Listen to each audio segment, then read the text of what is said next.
Hello friends, आज की ताज़ा खबरों में आप सभी का स्वागत है। झारखंड की तमाम छोटी बड़ी खबर इस वीडियो में देखने को मिलेगी। सबसे पहले बड़ी खबर, झारखंड के 1.5 लाख लोगों को मिलेगा रोजगार। एक बड़ी खबर की मुख्यमंत्री हेमंत सोरेन ने कहा है कि राज्य सरकार निवेशक साथियों का सहयोग लेकर आगे बढ़ रही है। यहाँ के प्रचुर संसाधनों का उपयोग करते हुए झारखंड को विकास की ओर ले जाने का प्रयास किया जा रहा है। इसमें सभी का सहयोग अपेक्षित है और सरकार ने कदम बढ़ा दिए हैं। ये कदम अब थमेंगे नहीं। झारखंड में माइंस और मिनरल के इर्द गिर्द की बातें सोची गई है। ये तो पहले की तरह ही कार्य करती रहेगी। इसके अलावा tourism, education, renewable energy, food processing, automobile, pharma, textile के क्षेत्र में काम की जा रही है। वही झारखंड को अग्रणी राज्यों में ले जाने के प्रयास हो रहा है। मुख्यमंत्री नई दिल्ली में इन्वेस्टर समिट के दूसरे दिन निवेशकों से ये बातें बोल रहे थे। इस मौके पर झारखंड औद्योगिक और निवेश प्रोत्साहन नीति 2021 का भी लोकार्पण किया गया है। मुख्यमंत्री हेमंत सोरेन ने कहा है कि इन सभी उद्योगों के लगने से झारखंड के 1.5 लाख लोगों को रोजगार मिल पाएगा। इसी के साथ ही अगली बड़ी खबर, केंद्र सरकार देगी तोहफा, जन धन खातों को फायदा। एक बड़ी खबर की केंद्र की नरेंद्र मोदी सरकार जन धन खाता धारकों को जीवन बीमा और दुर्घटना कवर देने पर विचार कर रही है। वहीं सरकार प्रधानमंत्री जीवन ज्योति बीमा और प्रधानमंत्री सुरक्षा बीमा के तहत बीमा कवर भी देना चाह रही है। वित्त मंत्रालय की ओर से शनिवार को जारी बयान में कहा गया और इस बारे में बैंकों को पहले से ही सूचित कर दिया गया है। सरकार के इस कदम का फायदा 43 करोड़ जन धन खाता धारकों को मिलने की संभावना है। इसी के साथ ही अगली बड़ी खबर, मैट्रिक की कंपार्टमेंटल परीक्षा 7 से और इंटर की 9 से। एक बड़ी खबर की झारखंड एकेडमिक काउंसिल ने मैट्रिक और इंटर की पूरक परीक्षा का शेड्यूल जारी कर दिया है। मैट्रिक की सप्लीमेंट्री और कंपार्टमेंटल की परीक्षा 7 सितंबर से शुरू हो रही है। वहीं इंटरमीडिएट की ये परीक्षा 9 सितंबर से 11 सितंबर तक चलेगी। मैट्रिक की पूरक परीक्षा में 14,000 से अधिक और जबकि इंटर में 22,000 से अधिक परीक्षार्थी परीक्षा में शामिल होंगे। इसके अलावा नेतरहाट आवासीय विद्यालय और इंदिरा गांधी बालिका विद्यालय के तर्ज पर रांची, दुमका और चाईबासा के आवासीय विद्यालयों में नामांकन के लिए 5 सितंबर को प्रवेश परीक्षा लिया जाएगा। इसी के साथ ही अगली बड़ी खबर, झारखंड में अगले 4 दिनों तक होगी भारी बारिश। झारखंड में इन दिनों जमकर बारिश हो रही है। मानसून फिर से सक्रिय हो गया है। इसके कारण राज्य के कई जिलों में पिछले 24 घंटे में अच्छी बारिश हुई है। आज भी सुबह से ही राजधानी रांची और आसपास के इलाकों में बादल छाए हुए हैं। वही मौसम विभाग से मिली जानकारी के अनुसार झारखंड में अगले 4 दिनों तक जमकर बारिश होने की संभावना है। वहीं उत्तर पश्चिम बंगाल की खाड़ी में चक्रवात बन रहा है जो अगले 24 घंटे में निम्न दबाव में बदल सकता है। इसके प्रभाव से आज भी राज्य के कई इलाकों में भारी बारिश की संभावना जताई गई है। वहीं 30 और 31 अगस्त को भी कई इलाकों में एक बार मध्यम दर्जे की बारिश हो सकती है। इसी के साथ ही अगली बड़ी खबर, झारखंड कोरोना अपडेट्स। झारखंड पिछले 24 घंटे के दौरान कोरोना के 14 नए मरीज मिले हैं, जिसमें पूर्वी सिंहभूम से 5, जामताड़ा से 1, खूंटी से 1, रांची से 6 और साहिबगंज से 1 नए मरीज मिले हैं।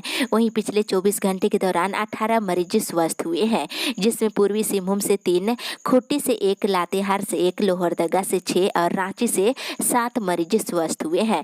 वहीं राज्य में एक्टिव केस की संख्या 142 हो गई है, जिसमें बोकारो में 2, चतरा में 1, देवघर में 1, धनबाद में 14, दुमका में 1, पूर्वी सिंहभूम में 8, गिरिडीह में 1, गोड्डा में 2, जामताड़ा में 10, खूंटी में 5, लातेहार में 2, लोहरदगा में 6, रामगढ़ में 4, रांची में 80, साहिबगंज में 1, सरायकेला में 6, सिमडेगा में 1 और पश्चिमी सिंहभूम जिले में 1 एक्टिव केस है। इसी के साथ ही अगली बड़ी खबर, पहली से लेकर 12वीं के सिलेबस में 25% कटौती पर लगी मुहर। एक बड़ी खबर की पहली से लेकर 12वीं कक्षा के पाठ्यक्रम में 25% कटौती के प्रस्ताव पर सहमति बन गई है।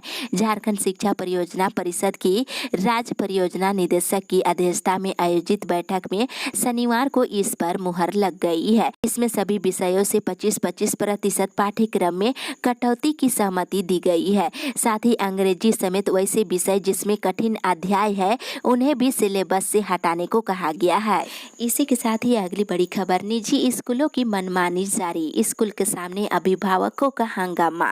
लगभग 1.5 वर्ष से अधिक समय से राज्य के स्कूलों में ताले लटके हुए हैं और कोरोना को देखते हुए ऑनलाइन क्लासेस ली जा रही है। इसके बावजूद निजी स्कूलों की ओर से बिल्डिंग फंडिंग फंड, री एडमिशन फंड और एक्स्ट्रा एक्टिविटी के साथ साथ अन्य कई मदों पर अभिभावकों से फीस वसूली की जा रही है। इस कारण अभिभावकों में काफी नाराजगी है। इस कड़ी में राजधानी के एक निजी स्कूल के बाहर अभिभावकों ने जमकर प्रदर्शन किए हैं। इसी के साथ ही अगली बड़ी खबर, झारखंड के सभी विश्वविद्यालयों में नव भाषाओं की पढ़ाई हो शुरू।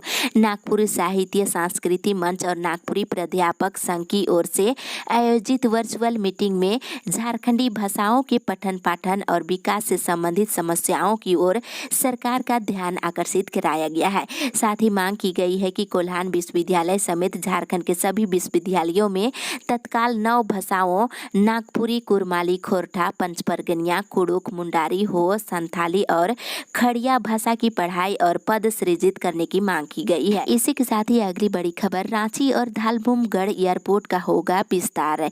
एक बड़ी राहत की खबर कि धालभूमगढ़ एयरपोर्ट राज्य का तीसरा सबसे बड़ा एयरपोर्ट होगा, जहां से बड़े विमानों को संचालित करने के लिए एयरपोर्ट अथॉरिटी और राज्य सरकार ने योजना बनाई है। वहीं बता दें, इसके साथ ही साथ रांची एयरपोर्ट का भी विस्तारीकरण किया जाएगा। झारखंड के विमान क्षेत्र से संबंधित विभिन्न परियोजनाओं को पूरा करने के लिए केंद्रीय उड्डयन मंत्रालय ने राज्य सरकार से 1051.4 एकड़ भूमि की मांग की है। इसी के साथ ही अगली बड़ी खबर, अर्धवार्षिक परीक्षा नवंबर दिसंबर में, वार्षिक परीक्षा मार्च में। एक बड़ी खबर की पहली परीक्षा अर्धवार्षिक परीक्षा के रूप में नवंबर दिसंबर में ली जाएगी, जबकि वार्षिक परीक्षा के रूप में अगली परीक्षा मार्च महीने में आयोजित होगी। सिलेबस को भी इस रूप में 2 भागों में बांट दिया गया है। पहली परीक्षा में आधे भाग के सिलेबस से प्रश्न पूछे जाएंगे, जबकि दूसरी परीक्षा में शेष भाग से सवाल पूछे जाएंगे। बता दें, 9वीं से लेकर 12वीं की परीक्षा ऑफलाइन होगी। नवंबर दिसंबर महीने में होने वाली पहली परीक्षा में वस्तुनिष्ठ प्रकार के प्रश्न पूछे जाएंगे। विद्यार्थी OMR सीट पर उसका जवाब देंगे। प्रश्न पत्र झारखंड एकेडमिक काउंसिल के द्वारा तैयार किया जाएगा। वहीं दोनों परीक्षाओं के आधार पर मैट्रिक इंटर का रिजल्ट तैयार किया जाएगा। वहीं झारखंड एकेडमिक काउंसिल कक्षा 8 की परीक्षा पहले की तरह ही लेगा। साथ ही सरकारी स्कूलों में कक्षा 3 से 12वीं तक के प्रत्येक महीने होने वाली मूल्यांकन परीक्षा भी जारी रहेगी। इसी के साथ ही अगली बड़ी खबर, कोरोना से संबंधित दिशा निर्देश 30 सितंबर तक रहेंगे लागू। एक बड़ी खबर की केंद्रीय गृह मंत्रालय ने कोविड महामारी से निपटने और इसके प्रबंधन के लिए देश भर में चलाए जा रहे अभियान के तहत जारी दिशा निर्देशों और कोविड उपयुक्त व्यवहार के अनुपालन की अवधि 30 सितंबर तक बढ़ा दी है।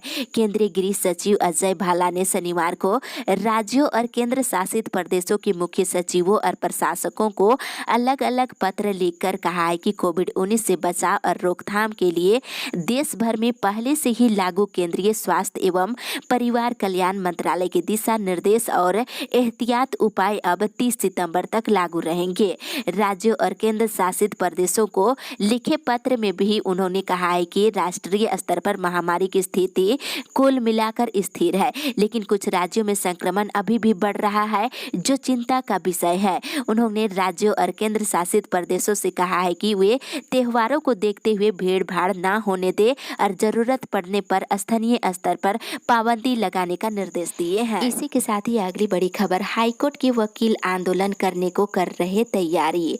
बता दें, इधर झारखंड हाईकोर्ट के अधिवक्ता जल्दी आंदोलन शुरू करेंगे। सुप्रीम कोर्ट में प्रैक्टिस करने वाले वकीलों को ही हाईकोर्ट का जज नियुक्त करने के सुप्रीम कोर्ट बार काउंसिल के प्रस्ताव और नए हाईकोर्ट परिसर में वकीलों के लिए पर्याप्त चेंबर की व्यवस्था नहीं किए जाने पर आंदोलन शुरू किया जाएगा। इसके लिए हाईकोर्ट एडवोकेट एसोसिएशन ने 2 सितंबर को सभी सदस्यों की आम बैठक बुलाई है। वहीं दूसरी ओर गैर अनुसूचित जिलों में शिक्षक भर्ती न होने से हाईकोर्ट जताई नाराजगी।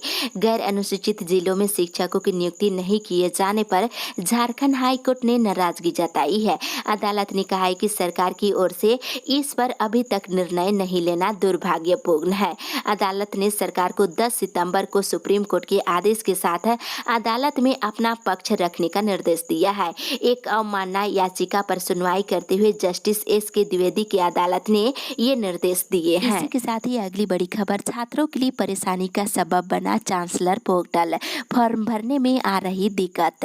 रांची विश्वविद्यालय समेत राज्य के सभी 7 विश्वविद्यालय में दाखिले के लिए चांसलर पोर्टल से छात्र छात्राओं की नामांकन की प्रक्रिया शुरू की गई है, लेकिन पोर्टल से नामांकन में दिक्कतें आ रही है। इस पर छात्र छात्राओं ने नाराजगी जताई है। बता दें रांची विश्वविद्यालय डीएसपी एमयू समेत राज्य के सभी 7 विश्वविद्यालय में चांसलर पोर्टल के जरिए ही 2 सालों से ऑनलाइन नामांकन ली जा रही है। लेकिन बता दें इस व्यवस्था से विद्यार्थियों के साथ ही शिक्षकों को भी परेशानी हो रही है। विद्यार्थियों का कहना है कि हजारों छात्र छात्राएं ऐसे हैं जो सुदूर ग्रामीण क्षेत्रों में रहते हैं। इन इलाकों में रहने वाले छात्र छात्राओं के लिए इंटरनेट सबसे बड़ी समस्या है और सही तरीके से नेटवर्क नहीं रहने की वजह से चांसलर पोर्टल में नामांकन के दौरान पूरा प्रोसेस कंप्लीट नहीं हो पा रहा है।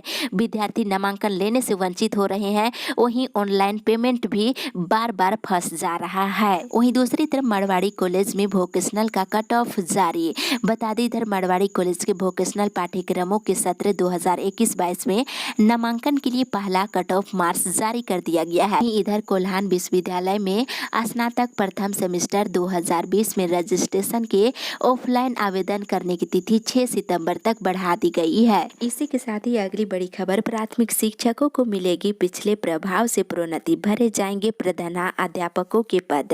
प्राथमिक शिक्षकों को पिछले प्रभाव से ग्रेड 3, 4 और ग्रेड 7 में प्रोन्नति दी जाएगी।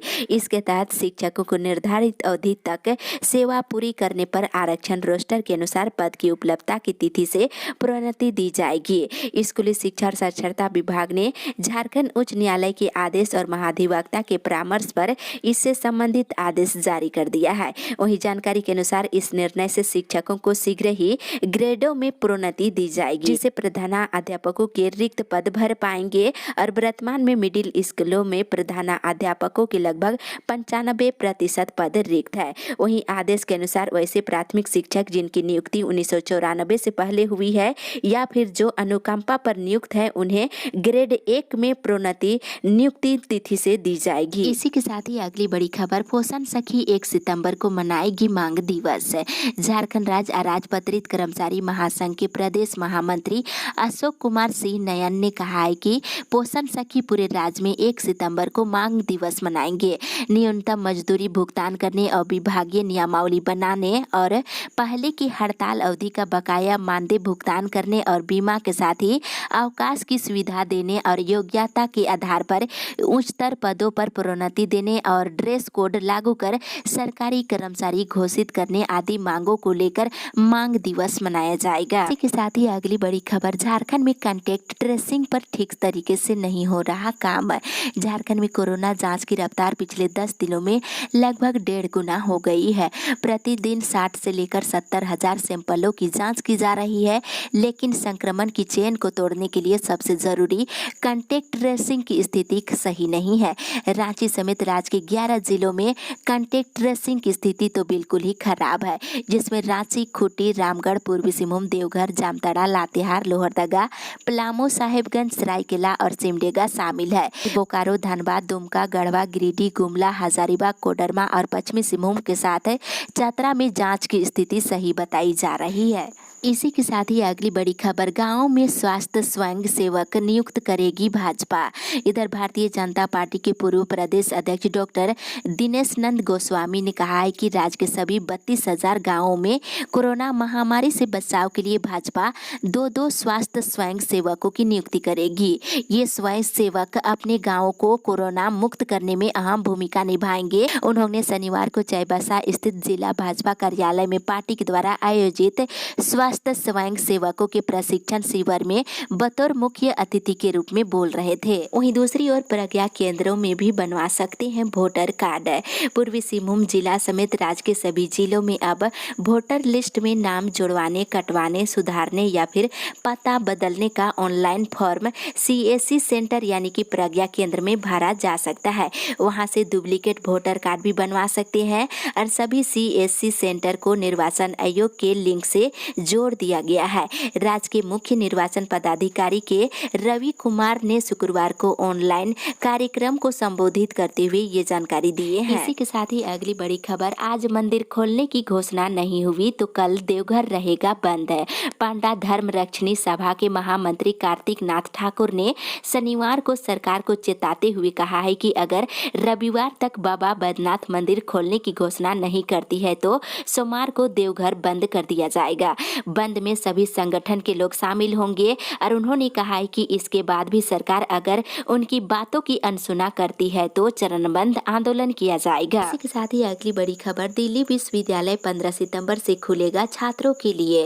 राजधानी दिल्ली में कोरोना संक्रमण की कमी को देखते हुए दिल्ली विश्वविद्यालय भी अब छात्रों के लिए परिसर खोलने पर विचार कर रहा है। यदि सब कुछ ठीक ठाक रहा तो 15 सितंबर से छात्रों को परिसर में प्रवेश करने की अनुमति दी जा सकती है। इसी के आधार पर झारखंड में भी विश्वविद्यालय, स्कूल और कॉलेज को भी खोलने को लेकर संभावनाएं बढ़ती जा रही है। वहीं दूसरी ओर पदाधिकारियों और शिक्षकों को मिलेगा आवास।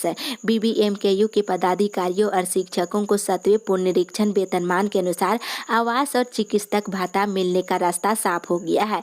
शनिवार को सिंडिकेट की बैठक में इसे मंजूर कर लिया गया है, जबकि परिवहन भत्ता बंधज के साथ भुगतान किया जाएगा। निर्णय के अनुसार सभी पदाधिकारियों और शिक्षकों को उपरोक्त सभी भत्ता प्राप्त करने के लिए वचनबद्धता प्रमाण पत्र भी देना होगा। साथ ही ये भी कहा गया है कि यदि राज्य सरकार की ओर से उपरोक्त मामले में स्वीकृति प्राप्त नहीं होती है तो प्रदत्त राशि समान मासिक किस्तों में भी वसूला जाएगा। इसी के साथ ही अगली बड़ी खबर, 5000 लोगों का रोजगार पक्का। इधर दिल्ली में निवेशक सम्मेलन का सबसे बड़ा फायदा बोकारो जिले को होने जा रही है। डालमिया भारत बोकारो में 5000 करोड़ रुपए का निवेश करने जा रही है। इससे 5000 लोगों को प्रत्यक्ष और अप्रत्यक्ष रूप में रोजगार मिलने की संभावना है। अगली बड़ी खबर, सेल अफसरों को दुर्गा पूजा पर पदोन्नति की सौगात। महारत्न कंपनी सेल में मुख्य महाप्रबंधक और अधिशासी निदेशक पद के लिए पदोन्नति की प्रक्रिया शुरू कर दी गई है। पद की अर्हता रखने वाले अफसरों का अगले महीने इंटरव्यू होने की संभावना है, जहां उनके विभागीय क्रियाकलाप और सीसीआर का मूल्यांकन करने के बाद इंटरव्यू कमेटी दुर्गा पूजा के मौके पर उन्हें प्रमोशन देने की तैयारी में है। इसी के साथ ही अगली बड़ी खबर, प्रोन्नति को लेकर बोकारो विधायक को सौंपा मांग पत्र। चतुर्थ वर्गीय सरकारी कर्मियों की प्रोन्नति की मांग को लेकर शनिवार को झारखंड राज्य चतुर्थ वर्गीय सरकारी कर्मचारी संघ बोकारो की जिला सचिव प्रेम शंकर राम के नेतृत्व में एक प्रतिनिधि मंडल ने बोकारो विधायक बिरजे नारायण को मांग पत्र सौंपा है। साथ ही प्रतिनिधि मंडल ने चतुर्थ वर्गीय कर्मियों की स्थिति की जानकारी दी है। दूसरी ओर प्रतियोगिता परीक्षा में मैथिली भाषा को शामिल करने की मांग। राज्य स्तरीय परीक्षा में क्षेत्रीय भाषा में मैथिली, भोजपुरी, मगही और अंगिका भाषा को भी शामिल करने की मांग को लेकर हटिया विधायक नवीन जायसवाल को कल ज्ञापन सौंपा गया है। इस मौके पर उन्होंने सरकार पर नियोजन नीति में बदलाव का दबाव बनाने का सुझाव दिए हैं। वहीं दूसरी ओर देवघर में एयरपोर्ट की सुरक्षा करेंगे 137 पुलिसकर्मी। देवघर के अंतर्राष्ट्रीय एयरपोर्ट का काम अंतिम चरणों में है। जल्द ही यहां से देश विदेश के लिए विमान उड़ान भरेंगे। इधर एयरपोर्ट की सुरक्षा के लिए 137 पुलिस कर्मियों का पद स्वीकृत हुआ है। वहीं दूसरी ओर उल्टी होने पर भर्ती हुए जगन्नाथ महतो 7 घंटे के बाद मिली छुट्टी। कोरोना से जंग जीतने के करीब 9 महीने के बाद मंत्री जगन्नाथ महतो की अचानक तबीयत खराब होने के बाद उन्हें शनिवार को वेदांता अस्पताल में भर्ती कराया गया, जहां उनके बेहतर इलाज के लिए आईसीयू में रखा गया और शाम करीब 7 बजे उन्हें अस्पताल से छुट्टी दे दी गई है। छुट्टी मिलने के बाद वे रांची स्थित अपने आवास लौट आए हैं। इस अपडेट में बस इतना ही।